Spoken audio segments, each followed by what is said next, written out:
పేగులు మెళ్ళో వేసుకొని చెప్పుకుంటూ వస్తున్నారు. ఈ అంశానికి సంబంధించి సమగ్రంగా విశ్లేషించడానికి మనతో ఉన్నారు పొలిటికల్ అనలిస్ట్ అలాగే సీనియర్ జర్నలిస్ట్ సురేష్ కోచాటిల్ గారు లైవ్లో జాయిన్ అయ్యారు. నమస్తే సురేష్ గారు. నమస్కారం. ఇంతకేంటంటే హిందువులందరూ రాహుల్ గాంధీ గారికి ప్రియాంక గాంధీ గారికి అర్జీ పెట్టేసుకుంటే వాళ్ళు వెళ్ళి బంగ్లాదేశ్లోని హిందువులను కాపాడతారు. ఇది కాంగ్రెస్ ఎంపీ ఇమ్రాన్ మసూద్ గారు చెప్పింది. అర్జెంటుగా విహెచ్పి వాళ్ళు కూడా ఇదేదో ఫాలో అయిపోతే బెటరేమో కదా సార్? అదే వీళ్ళ దగ్గర అడగాలి ఉండే. 26/11 జరిగినప్పుడు మన్మోహన్ సింగ్ గారు ఒక్క బాంబు వేసారా పాకిస్తాన్ మీద? ఒక ఎయిర్క్రాఫ్ట్ పంపించారా? ఒక మిసైల్ ఫైర్ చేశారా? 26/11 జరిగినప్పుడు ఎందుకు చేయలేదు? అప్పుడు ఏమైందంట? ఇప్పుడు ప్రియాంక గాంధీ ప్రధానమంత్రి ఉంటే ఏం చేస్తారంట? బాంబు వేస్తారా? నాకు అర్థం కాదు వీళ్ళ లాజిక్. ఒక దేశం ఇంకో దేశంతో డీల్ చేస్తున్నప్పుడు సరే అక్కడ హత్యలు జరుగుతున్నాయి, అన్ని జరుగుతున్నాయి. దాన్ని బట్టి ఇప్పుడు మీరు ఆలోచించండి, గాజాలో ఇజ్రాయలీ హాస్టేజెస్ని చంపినప్పుడు ఇజ్రాయెల్ వాళ్ళు వెళ్ళి బాంబు వేశారు. అది ఎందుకు వేశారంటే గాజా దగ్గర అక్కడున్న హమాస్ దగ్గర అసలు ఏం లేదు, వాళ్ళ దగ్గర మిసైల్ లేదు, ఏం లేదు, పాత ఏదో మిసైల్స్ ఉంది. మన బంగ్లాదేశ్ మీద రేపు వెళ్ళి బాంబు వేస్తే వాళ్ళు ఊరుకుంటారండి? మనకు కావాల్సిన ఏం చేయాలంటే డిప్లొమాటిక్ ప్రెషర్ పెట్టాలి. అది చేస్తున్నాం మనం చాలా మటుకు. మనకు కావాల్సిన ఈ ప్రెషర్లన్నీ ఎక్కడి నుంచి తీసుకొచ్చి దాని మీద వాళ్ళ మీద ప్రెషర్ పెడుతున్నాం. ఈయనకి ఏం కావాలంటే ఇమ్రాన్ మసూద్కి ప్రియాంక గాంధీ వాద్రా ప్రధానమంత్రిగా ఉంటే అది ఎప్పుడు కాదులే, ఆమె వెళ్ళి అక్కడ బాంబు వేస్తా అంట.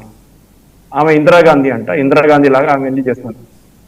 ఇందిరాగాంధీ చేసి బంగ్లాదేశ్కి స్వాతంత్రం ఇచ్చిన తర్వాత ఇప్పుడు ఏం జరిగింది మనం చూస్తున్నాం. ఇంకొక దయ్యాన్ని తయారు చేసాం మనం, అక్కడ ఇంకొక జిన్ను తయారు చేసాం మనం. ఇది వీళ్ళ సంగతి. వాళ్ళ పార్టీలో ఇంటర్నల్ పాలిటిక్స్ ఇది వాసుదేవన్ గారు. మనకు అర్థమైంది. దీని తర్వాత ఆయన స్టేట్మెంట్ విత్డ్రా చేసుకున్నాడు, మీరు చూసారా?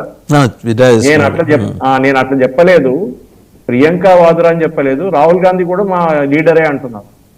సో వాళ్ళ పార్టీలో ఒక ఇంటర్నల్ పాలిటిక్స్ నడుతుంది. మీకు గుర్తుంటుంది, ఈ పార్లమెంట్ సెషన్ లో లాస్ట్ కి వచ్చేదాకా రాహుల్ గాంధీ అక్కడ వెళ్ళి BMW షోరూమ్ లో కూర్చున్నప్పుడు, ఫ్యాక్టరీలో కూర్చున్నప్పుడు ప్రియాంక వాద్రా వచ్చి నితిన్ గడ్కరీని కలిశారు. ఏదో వాళ్ళ కాన్స్టిట్యున్సీలో హైవేస్ గురించి మాట్లాడడానికి. ఆయన అన్నారు, పార్లమెంట్ లో అన్నారు ఆయన, నాకు ఏం ప్రాబ్లం లేదండి, మీరు ఎప్పుడు కావాలంటే నాకు ఆఫీస్కి రండి, my door is always open అన్నారు. ఆమె కరెక్ట్ అని చెప్పి ఆమె వచ్చేసింది. దాని తర్వాత మనం చూసాం ఓం బిర్లా గారు ఒక మీటింగ్ పెట్టారు, చాయ్ మీటింగ్ పెట్టారు, చాయ్ పే చర్చ. దాంట్లో కూడా ప్రియాంక వాద్రా కనిపించింది. అక్కడ ఆమె వచ్చి కలిసి అందరితో కలిసి మోదీ గారు, అమిత్ షా గారు అందరు కూర్చున్నారు, స్పీకర్ ఓం బిర్లా కూర్చున్నారు, చాలా హ్యాపీగా నవ్వుకున్నారు. ఇప్పుడు ప్రాబ్లం ఏం క్రియేట్ అయిందంటే కాంగ్రెస్ లో ప్రియాంక వాద్రా చాలా ఫ్రెండ్లీ ఉన్నారు మోదీతోని, కానీ రాహుల్ గాంధీ ఆ టైంలో కనిపించట్లేదు. ఇప్పుడు వీళ్ళ పార్టీలో ఒక ఇంటర్నల్ పాలిటిక్స్ మొదలైంది. ఎవరిని లీడర్ గా ప్రొజెక్ట్ చేయాలి? ఎందుకంటే 95 ఎలక్షన్ ఓడిపోయిన రాహుల్ గాంధీని ప్రొజెక్ట్ చేయాలన్నా, లేకుంటే ఇంకా రాబోయే ఎలక్షన్ లో ప్రియాంక వాద్రాని ముందుకు తీసుకురావాలి? ఇది ఒక ప్రశ్న వాస్తవంగా. ఇది కరెక్ట్, ఎందుకంటే చాలా మటుకు వాళ్ళ పార్టీలోనే రాహుల్ గాంధీతో చాలా విసుకొచ్చేసారు వాళ్ళ పార్టీ వాళ్ళకి. ఈయన ఒక ఎలక్షన్ కూడా గెలవలేకపోతున్నారు, ఎప్పుడు చూసినా ఓట్ చోరీ అని చెప్తున్నాడు. మొన్న మహారాష్ట్రలో జరిగిన ఎన్నికలు, గోవాలో జరిగిన కొన్ని ఎన్నికల్లో అక్కడ బ్యాలెట్ పేపర్ యూజ్ చేశారు. గోవాలో జరిగిన ఎన్నికలు అక్కడ బీజేపీ గెలిచారు.